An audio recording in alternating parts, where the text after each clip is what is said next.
of competency of the horticultural craft work. I will be giving first the forms for to know your student profile and the characteristic. You have 5 minutes to answer that. Time's up. So you are Miss Sorohan Roseann and you are a grade 12 student.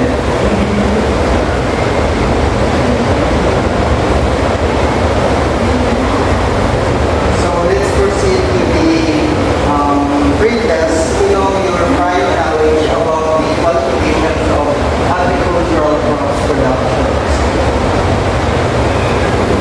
So you have the 10 minutes to answer that pre-test. Time's up. Thank you so much.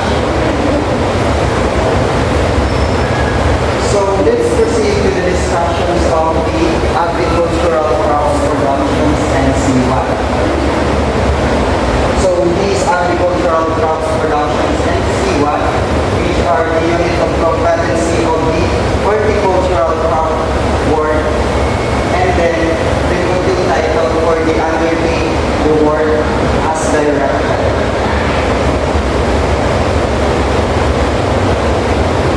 So now we are proceed to the importance of the following work, instructions, and communications with supervisor. So why following work instruction is important?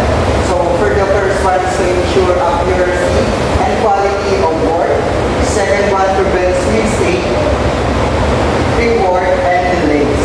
And the third one helps maintain safe and organized workplace. So kinakailangan natin or isa nyo as a trainer, kinakailangan nyo na sumunod sa mga instruction na ibibigay namin para mas maganda yung flow na ating gagawin sa ating work facility. The next one is why communicate with supervisor. So, kinakailangan din natin na makipag-communicate sa ating supervisor. First is include the clarifies instructions and the expectations. The next one is allow reporting of problems, hazard, or resources needs. And then build teamwork and improves workflow. So, dito naman, why communicate with supervisor is important.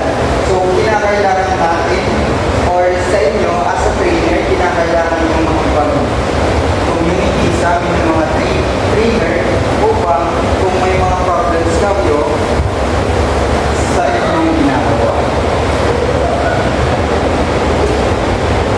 So, as you can see in this workshop layout, so this composed of the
each other to meet production goal.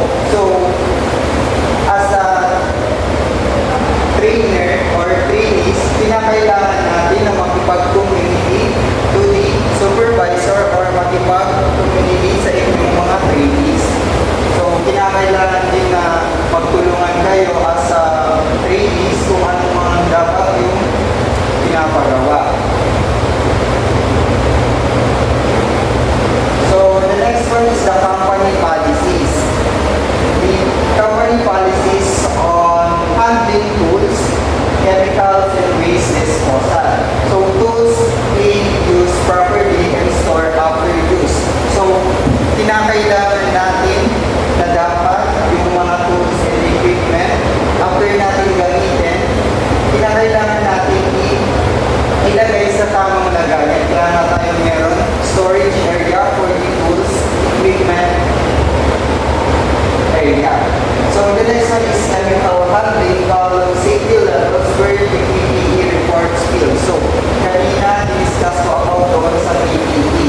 So kinakailangan natin i-ensure na naka-PPE tayo with the use of gloves, boots, mga ganyan. Kinakailangan natin na nakasuot yun para mas siguradong ligtas tayo. So waste disposal, segregate biodegradable, recyclable, and hazardous waste. So kinakailangan din na yung mga basura is nakasegregate doon sa different trash bin or trash bin. So this is the examples of common workplace problems. So this is micro-communication leading to incorrect planning or irrigation, chemical misuse causing crop damage or working exposure. So poor waste disposal causing waste and infestations or soil contamination. So dito sa common workplace problems, so hindi naman natin maiiwasan na magkaroon talaga ng problems when it comes sa ating work area. So kapag ginagawa na natin yung mga dapat gawin, yung mga activities within the practical area, so nagkakaroon talaga tayo ng problem. So dapat kinakailangan natin i-report agad kung ano man yung dapat problems na nangyari.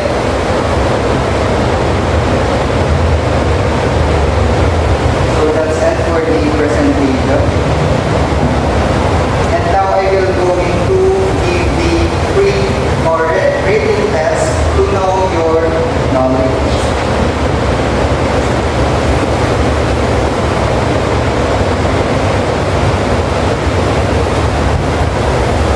You have 10 minutes to answer the post-test or written test. Time's up. Thank you so much. So for these demonstrations with oral questionings, you have 5 questions to answer. First one, how do you make sure you clearly understand the instructions given by the supervisor? Very good. So the next one, what safety procedure do you follow when performing horticultural tasks? Exactly. So the third one is, how do you ensure that your work is environmentally friendly and follow enterprise guidelines? And for the number 4, what enterprise policies do you follow when handling tools, equipment, and horticultural materials?